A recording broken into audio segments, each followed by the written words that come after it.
Can you kindly give us a brief overview of your presentation today? The presentation is about how your better conversations are going to lead to better outcomes. And by better outcomes, I mean, it could be the result of a project, or it could be better operations, better relationships within your team, better creativity within your team as well.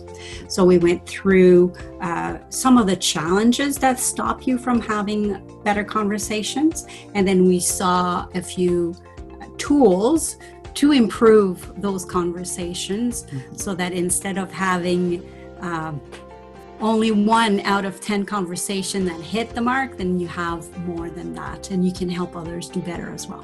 Oh, lovely. Within those tools that you mentioned in your presentation, one of it was having our brains playing tricks on us in trying to be efficient. Is that correct? Yes. So your brain is programmed to make everything more efficient so it can function better. So it tries to make sense with patterns, preconceptions, stereotypes, and biases. And you can be conscious, but usually you are unconscious of your biases. And not only that, too, you spoke to the ego in communication. Can you tell us a little bit about that?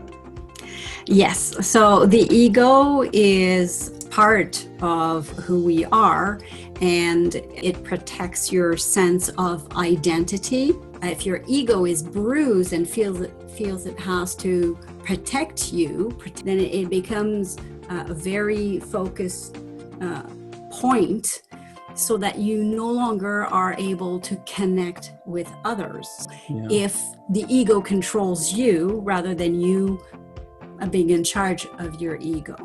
Wow. Definitely, I'll try to shed my ego going forward. It's distinguishing between intuition or ego. Can you tell us what 17 seconds means in communication? As you had pointed out in your presentation? Basically, your brain is a well-oiled machine. It works really well, but it does need to take things in, process them, and it does that every 17 seconds. So there's those microseconds when it's processing that you're not there for the other person. So if I'm talking more than 17 seconds, like I am right now, without pause, you may not hear everything I'm saying. Yeah. Wow. If you can just sort of give advice to professionals out there, what would you say to them? I would say go into a conversation with the intention to connect.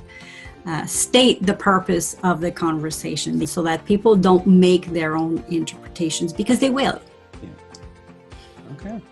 And where can we find out more information about communicating better? Do you have resources, tools, platforms? I have a couple books that I really like.